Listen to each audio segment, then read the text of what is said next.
Magandang umaga ulit, mga bata. Magandang umaga po, teacher. So, bago tayo simula, ay maaari bang tumayo ang lahat para sa ating panalangin. So, kung sino ang mga katoliko, ay tuwid na ang panalangin sa kanilang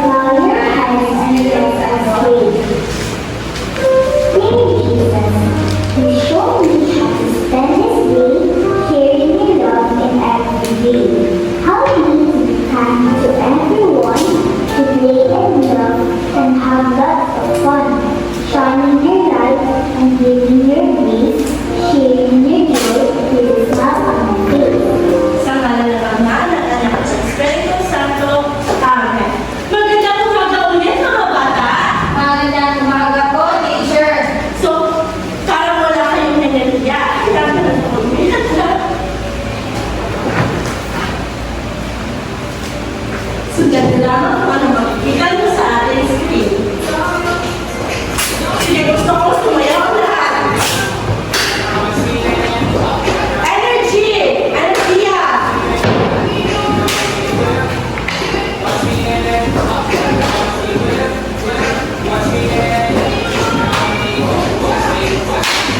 Sige, sumayaw ang lahat!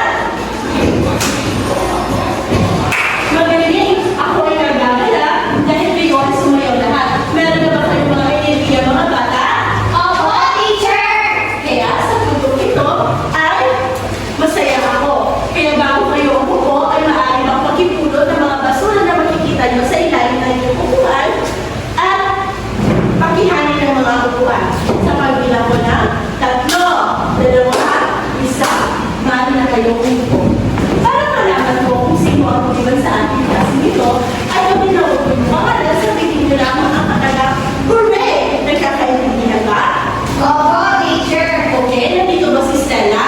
Hooray! Nandito ba si Giselle? Hooray! Si Hazel? Hooray! Pag-ibig, ako ay masaya dahil kayo ay walang lumiban sa klase nito at dahil dyan, bigyan ninyo ng mga sarili ng masigabong palakpakan. Para maging maliwasan ang ating klase ngayong umaga, ay meron akong ihanda ng kukulang na kailangan yung sundin. At ito ay ang best Marias.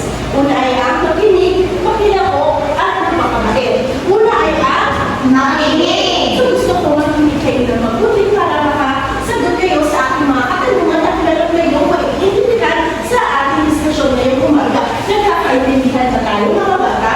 Opo, teacher. At kung makalawa ay makilako. Gusto ko makilako kayo. Umaga ay meron tayong mga iba't ibang mga aktibidad na kailangan natin gawin. At gusto ko makilako kayo. Nagkakaintindihan ba? Opo, teacher. At kapag huli ay magpapabait. Gusto ko magpapabait kayo. Alam mo namang mabait kayo. Dapat diba, mga bata? Opo, teacher. Kaya dahil dyan, bigyan natin ng ating mga sarili ng masigabong palakpakan. Sunod ang kalaklan ko ay nalakay natin ang komunidad. Ang komunidad ay isang lugar na meron mga iba't tao na nirahan at nagtutulungan. Ngayon, sino-sino ang buo sa komunidad? Yes, Hazel? Pamilya po, teacher. Magaling, bigyan natin si Hazel ng 3 palakpak. Ngayon, bakit mahalaga na magtutulungan ang bawat tao sa isang komunidad? Yes, just that? Dapat magtulong-tulong, teacher, upang matiwasi ang ating kapaligiran. Magaling, bigyan natin si Giselle ng 3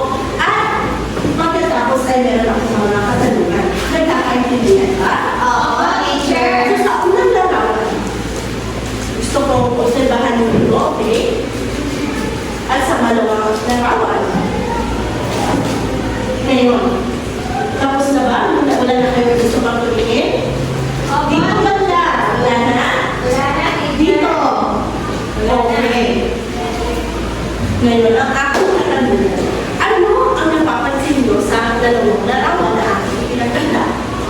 Noong unang slide at pangalawang slide. Yes, Hazel? Sa unang slide teacher ay umuulan, tapos sa pangalawang slide teacher ay mainit po. Magaling! Bigyan natin si Hazel ng tatlong bagsak. Ngayon, ano ang ginagawa ni Giselle pag umuulan? Umuulan teacher na sa bahay lang ako or pag nasa labas ako, nagamit ako ng payong. Magaling! Bigyan natin si Giselle ng tatlong bagsak. Ngayon, ano naman ang ginagawa ni Arcadio tuwing hag-init? Ang ginagawa ko po tuwing nag-init teacher ay maglalaro sa labas o di kaya kakain ng malamig. Magaling! Bigyan natin si Arcadio ng tatlong bagsak. Magaling! So, base sa inyong mga karanasan o mga ginagawa na ibinahagi ninyo ay nakadepende, nakakaayon sa panahon. Tama? Kung tag-ulan, kakain ka ba ng ice cream? Hindi po. Magaling! Ngayon, pag tag-init naman, naglalaba ka ba? Oo! Yes! Para, madali? Matuyo. Yes! Di ba? Ang mga nanay-iwan, naglalaba kung may umuulan? Hindi po. Pag tag-init? Naglalaba po. Okay. So, yung araw ay ang mga karanasan na binahagi ay mga panahon sa ating komunidad. Kaya ngayong araw ay ating pagtatalakayin ang mga panahon sa ating komunidad na madalas natin nararanasan ang mga tagtuyo at ang tag-ulan. Kaya makinig na mabuti dahil ang ating pagtatalakayin ngayong araw ay panahon sa ating pakibasa sa una, panahon. Panahon sa ating komunidad. Magaling. Pakibasa ulit. Panahon. Panahon sa ating komunidad. Magaling. Gusto ko makinig kayo ng mabuti dahil pagkatapos ng aming talakayan, kayo ay inaasahan ng kami ditong mga layunin. Gusto ko si Jessel ang unang bumasa sa ating layunin at pangalawa naman si Hazel at pangatlo naman ay si Disney. Natutukoy ang mga katangian at pagkakaiba ng tag-init at tag-ulan. Nakakagawa ng poster, drawing, or role play na nagpapakita ng tamang gawain sa tag-init at tag-ulan at napapahalagahan ang mahalagahan ng paghahanda at tamang kilos depende sa panahon. Magaling! Salamat mga bata! Bigyan ninyo yung mga sarili na masigaw ng palakpakan. So, bago tayo magsimula sa ating diskusyon ng umaga, ay magkakaroon muna tayo ng laro. At ito ang tinatawag ko na kumilos ka. So, ang gawain ito ay makinig sa sabihin ko. Kapag tag-init, tumayo kayo at dumiling-diling. At kapag tag-ulan naman ay umupo kayo at ilagay ang isang daliri sa ilong. Sige, ang unang gagawin ay pag ang sinabi kong bahayag ay tag-init, tumayo kayo at dumiling-diling. At kapag tag-ulan naman ay umupo kayo at ilagay ang daliri sa ilong. Nagkakaintindihan ba? Oo, teacher. Ang unang bahayag, mainit ang panahon. May dalang payo. Maaraw sa labas. Malakas ang ulan. Magaling! Ako ay masaya dahil talaga kayo ay nakikinig. Ngayon sa ating pangalawang gawain naman ay edit sa tamang bahay. So nakikita niyo dito, mayroon akong dalawang bahay na i-dedicate dito sa ating harapan. Ito ay ang bahay tag-init at ang bahay tag-ulan. Ngayon, ang kailangan mo lamang ay mabibigay ako ng larawan at ididiktin mo kung saan ito naahalon. Kung ito ba ay sa bahay tag-init at ito ba ay bahay tag-ulan. So ito para sa inyo.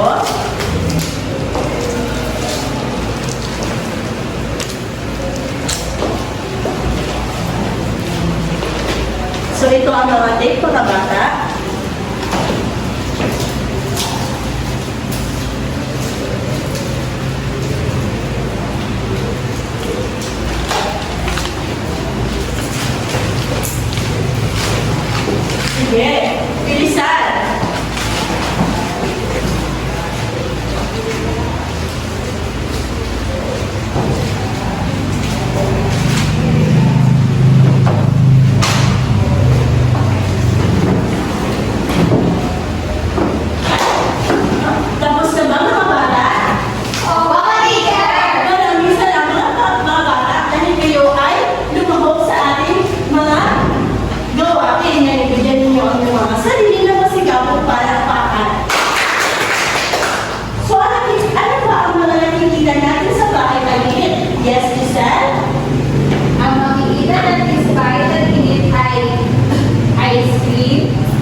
teacher ay isang umbrella at isang boots. Magaling, bigyan natin si Disney ng tatlong kausa.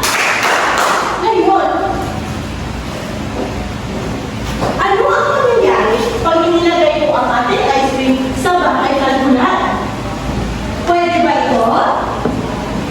Pwede naman kung gusto kang kumain ng ice cream na gumigilaw para mas madumi pa talaga. Diba? Pero, itong shakes, kung ito ay nasa tag-ulan, pwede ba? Hindi po, teacher. Bakit Disney? Kasi ang shades teacher ay makalaman siya sa gift teacher para hindi ka masisigawan. Magaling! Bigyan natin si Disney ng isang bagsak! Tama! Paano naman ito bubutas? Paano kung gagamitin ito sa tag-init? Pwede ba ito? Yes, Giselle? Sometimes teacher, magagamit niya sa talili kapag nag-aaral. Magaling! Lalo na pag ang ating lupa ay mamulit. Magaling! Bigyan niyo yung mga sarili ng masigabong palakpakan. Gaya ng unang gawain at ikalawang gawain, nakadepende talaga ang ano ang gagawin at ano ang mga gagawin. Nakadepende kung ano ang ating weather o ating panahon. At sa pangalawang gawain naman, pangatlong gawain naman, ito ay ano ang dapat gawin. So, makinig na mabuti sa sitwasyon at itaas ang kanang kamay kung tama. At ganito naman kung mali. Nagkakaintindihan ba? Opo, teacher! Sa unang sitwasyon, nagdala ng payong kapag umuulan. Giselle?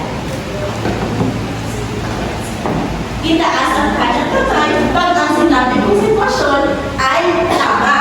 At ganito naman ay papakita mo kung mali o hindi tama. Nagkakaintindihan ba? Opo, teacher! Giselle, ang ating unang alituntunin.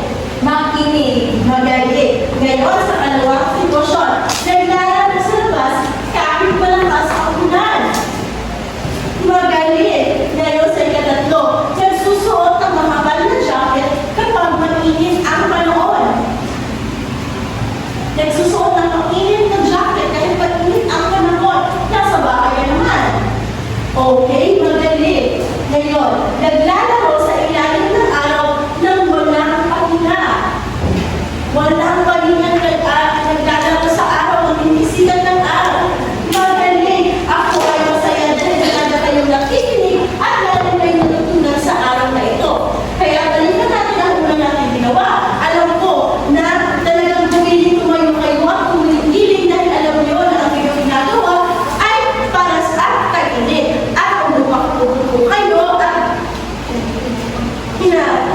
touch ang nose para kung ito ay nagulan. At dito naman sa ating pangalawang gawain ay talagang nag-iintindihan ko kung ano ang kailangan ng mga gamit na dapat sa tag-init at mga gamit na dapat sa tag-ulan. At sa ating pangalawang gawain ay talagang nag-iintindihan ko kung ano dapat ang tama at ano ang mali. At dahil dyan, masaya ako. Dahil dyan, ating maaraw sa labas. Malakas ang ulan. Magaling. Ako ay masaya dahil talaga kayo ay nakikinig. Ngayon sa ating pangalawang gawain naman ay idikit sa tamang bahay. So nakikita na dito, mayroon akong dalawang bahay na idikit dito sa ating harapan. Ito ay ang bahay tag-init at ang bahay tag-ulan. Ngayon, ang kailangan mo lamang ay mabibigay ako ng larawan at idititin mo kung saan ito naaayon. Kung ito ba ay sa bahay tag-init at ito ba ay bahay tag-ulan.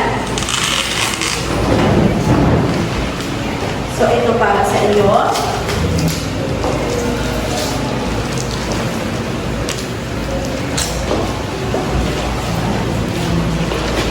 So ito ang mga tape mga bata.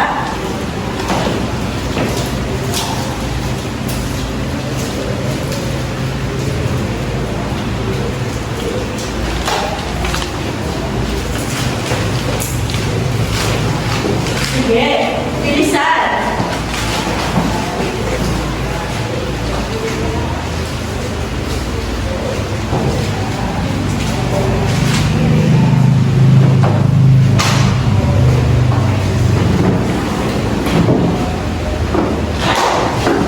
Tapos na ba mga bata?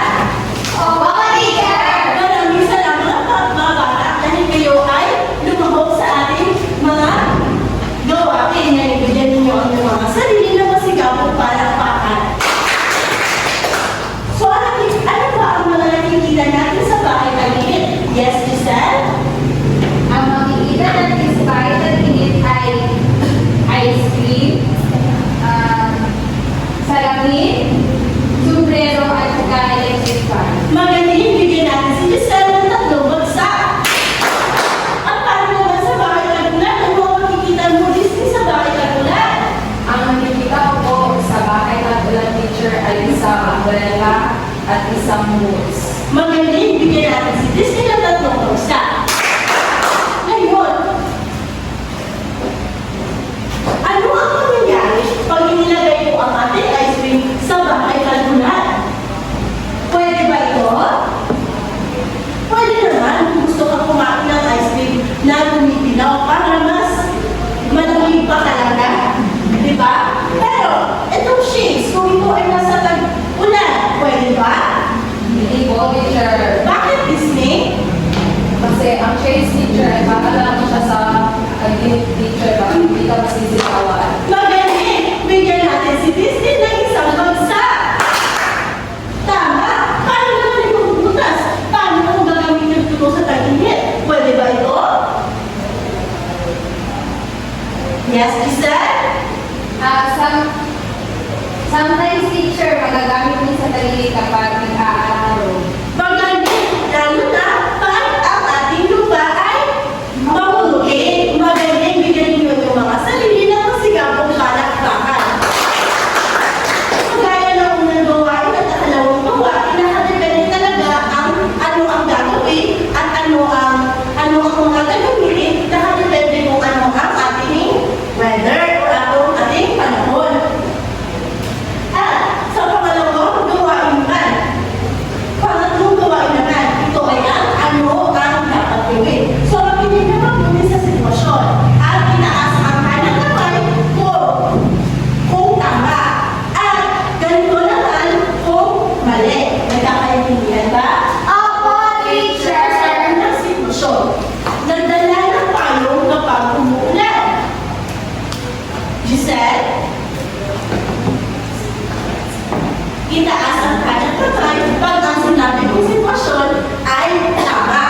At ganito naman ay ipapakita mo kung mali o hindi tama. Nagkakaintindihan ba? Oo, teacher. Giselle,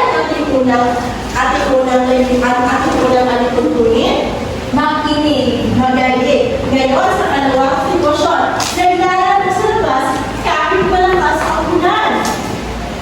Magaling. Ngayon sa ikatatlo, nagsusuot ng mahabal na jacket kapag mainit ang panahon. Nagsusuot ng mainit na jacket kahit mainit ang panahon. Nasa bahay na naman. Okay, magaling. Ngayon, naglalaro sa ilalim ng araw nang walang pahinga. Walang pahinga naglalaro sa araw ng hindi sikat ng araw. Magaling! Ako ay masaya dahil talaga kayong nakikinig at lalo kayong natutunan sa araw na ito. Kaya balikan natin ang una natin ginawa. Alam ko na talagang gumiling tumayo kayo at kumiling dahil alam niyo na ang inyong ginagawa ay para sa tag-init. At umupak-ubok po kayo at touch ang nose para kung ito ay tagulan. At dito naman sa ating pangalawang gawain ay talagang nag-iintindihan nyo kung ano ang kailangan ng mga gamit na dapat sa tag-init at mga gamit na dapat sa tagulan. At sa ating pangatlong gawain ay talagang nag-iintindihan nyo kung ano dapat ang tama at ano ang mali. At dahil dyan, masaya ako. Dahil dyan, ating pagbuhay kung ano ba talaga ang tagtuyo at ang tag-init. Ang tag-ulan at ang tag-init. So, gusto ko si Disney sa tag-init at si Hazel naman sa tag-ulan. Tag-init. ay panahon kung kailan mainit at madalas maaraw. Mas marami ang gawain sa labas at malinis matuyo ang mga bagay. At ulan ay panahon kung kailan madalas umuulan at maulap, magdala ng payo o kapatid. O, di ba? Sa tagigit, ito ay panahon kung kailan mag-init at madalas na araw. Mas marami ang gawain sa labas at mabilis matayo ang mga bagay. Gaya ng sinabi ko sa inyo, ang mga nanay mo ay naglalaba dahil mainit. Narinig na ba ang nanay mo nga? Na, maglaba na tayo kasi umuulan. Narinig na ba ang nanay mo na ganyan? Hindi po, teacher. Pero narinig ba ang nanay mo? Maglalaba na ako kasi sayang naman ang signal ng araw. Opo, teacher. Magaling. Kayo na. Kung kayo ay maglalaba at meron kayong paboritong damit na gusto nyo patuyo agad, maglalaba kayo ba kayo pag nag-ulan? Hindi po! Paano naman pag nag-init? Maglalaba ako! Magaling. Dahil dyan, bigyan niyo yung mga sarili ng masigabong palakpakan. Yan. Ano naman ang nararamdaman nyo pag nag-init? Yes, Giselle? Ang mararamdaman ko po kapag naging teacher ay mainit na namin katawan. Okay, mainit ang katawan ni Giselle, kaya kumain ka na. Ice cream. Magaling! Ngayon, ano naman ang nararamdaman mo, Hazel, tuwing umuulan? Nalulungkot ka ba? O naalala mo ba siya? Ang ginagawa ko kung tuwing umuulan, teacher, ay matulog ako ng hindi teacher. So, natutulog ka na pag hindi ka pag umuulan. Ikaw, Kisting, matutulog ka ba pag umuulan? Yes, teacher. Natutulog ka din. So, magaling, bigyan niyo yung mga sarili ng masigabong palakpakan. Dito, ang naglalaro sa labas kapag umuulan. Hindi ba kayo pinapayagan ng iyong nanay? Hindi po, teacher. Bakit naman, Disney? Kasi umuulan po, teacher. Tama! Bigyan niyo yung mga sarili ng masigabong palakpakan. Ngayon, paano naman pag nag-init, pinapayagan ba kayo ng nanay mo? Minsan na lumalaro? Na paglalaro? Minsan teacher, minsan minsan hindi teacher. Kasi, mag-init. Magaling. Talagyan natin si Hazel ng 3 bagsak. Talaga naman yung mga nanay natin, no? Hindi natin natin pag mag-init, madalas hindi tayo pinapayagan na maglaro kasi mag-init daw. At pag tag-ulan naman, hindi din tayo pinapayagan kasi umuulan. Ano na lang kaya ang ating gagawin? Mga bata pa kayo, at kailangan nyo maglaro. At kailangan nyo magsaya, hindi puro mga gadget na nandyan sa inyong mga harapan. Magkakaintindihan ba mga bata? Opo, teacher! Minsan hindi lang natin lumalabas-labas, mag-enjoy at enjoy natin ang ating pagka-bata. Nagkakaintindihan ba mga bata? Opo, teacher. Ngayon, sa tag-ulan, ay panahon kung kailan madalas umuulan at maulap at madalas magdala ng payong o kapote. Dito tuwing umuulan gaya ng ating panahon ngayon. Ano ba ang panahon natin ngayon? Pwede itong maulan kasi ito ay maulap at makulimlim. Maaaring itong umulan anytime now, di ba? Yes, teacher. Kaya, madalang nagdala ba kayo ng payong mga Yes, bata? teacher! Very good. Magdala ba kayo ng botas mga bata? Teacher. So next time, magdala kayo. Paano ba ang mga botas para sa atin? Magaling, hindi ito pwede nilagay sa kamay. Magaling. Para iwas tayo sa mga bagay na mga nakasalalay o mga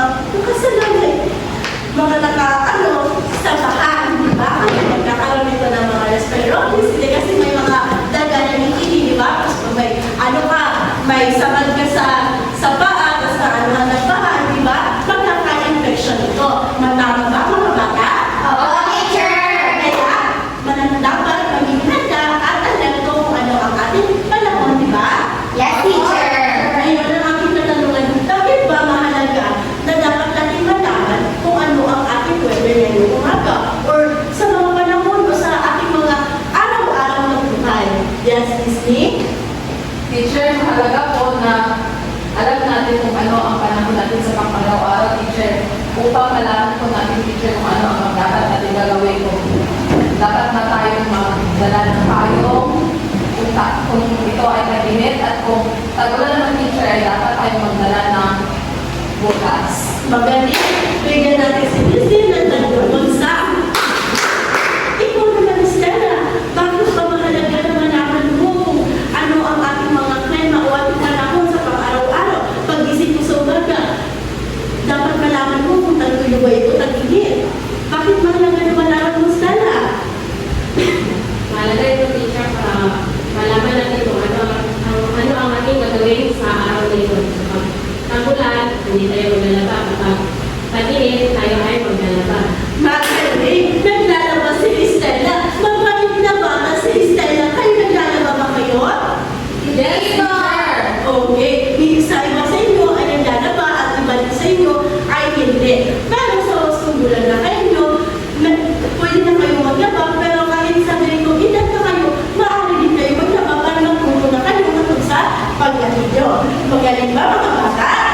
Well, teacher, pinahingan yung mga sarili niya masigabong palakpakan.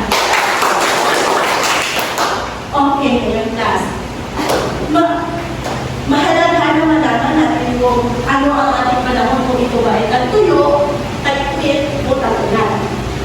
Dahil, pag alam natin na ang kanyang umaga ay tag-init, alam natin na ating gagawin sa akin. Marina na sinabi ni Stella na magkano ba? O kaya meron tayong gagawin na kailangan tag-init lamang. Pero kung tagulan naman, masasabi mo, oh, hindi ko pwede kong gawin kasi nag-uulan. Kasi pag nakita mo na umuulan, pwede ka bang maglaba? Hindi. O kaya kung umuulan, nagbabaha siya, pwede ka bang maglarulan sa labas? Hindi. Kaya dapat alam natin kung ano ang ating gagawin. Dapat mahalaga talaga na kailangan natutunan kung ano ang ating panahon. Dahil, importante ito. Kaya, laging tandaan mga bata na ligtas at may nagaling. Kaya, bago tayo, para malaman ko talaga na iniintindihan nyo ang ating discussion natin. O kaya, ano magkakaroon tayo ng pangalakan gawain? At ito ay so, hati ko kayo ng tatlong grupo. Ito ay ang pangkat-1, pangkat-2, at pangkat-3. So, sa unang dito ang gagawin. Gumawa ng poster o drawing ng bagay at gawin para sa tag-init. Halimbawa, sa labing pag-araw or activity, gumawa lang kayo ng drawing kung ito ay bibilang sa tag-init. At sa dalawang grupo naman ay tagulan. Kayo ang grupong tagulan. Gumawa din kayo ng poster o drawing ng mga bagay at gagawin para sa tagulan. Like payo, kapote, o kaya sinabi ni Hazel na nakatulog na siya, nakatulog ng mga lakso or pinso. At sa mga grupo naman ay ligtas sa panahon kung tamang gawain ito. Ang mga gagawin ay gumawa ng roleplay na nagpapakita ng tamang kilo sa tag-init at tagulan. Kaya pag-inom ng tubig kapag mainit, kailangan ng inom ng tubig dapat tama? Yes. Pagkaroon ng payo kapag umuulan at hindi paglalaro sa baka. Nagkakaintindihan ba mga bata? Apo, teacher. Okay, so gawin niyo na ito. Sa pagbilang ko ng 1, 2, 3. Magaling! Salamat sa inyong presentasyon na ginawa ng mga bata. At ako ay masaya dahil talagang naiintindihan niyo at nakikita ko na talagang magaling mag-drawing si Stella at si Giselle. At magaling umakting si Disney at si Hazel at dahil dyan, bigyan niyo ng mga sarili na masigabong palakpakan. At bago tayo matapos sa ating talakayan, ay magkakaroon muna tayo ng quiz o pagtataya, individual evaluation. At bibigyan lang ako ng worksheet at dito nyo sagutan. So, pass it forward. Ipasa ito. Yes. Okay.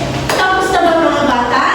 Opo, teacher. Magaling ako ay masaya dahil perfecto kayong lahat. Talagang nakikinig kayo at meron kayong naiintindihan sa umaga ito. At dahil dyan, bigyan niyo yung sarili ng masigabong palakpakan. So, bago tayo umuwi mga bata, ay meron akong inahinag na karin para sa inyo. At gusto kong sabay-sabay natin ito ang basahin. Simulan.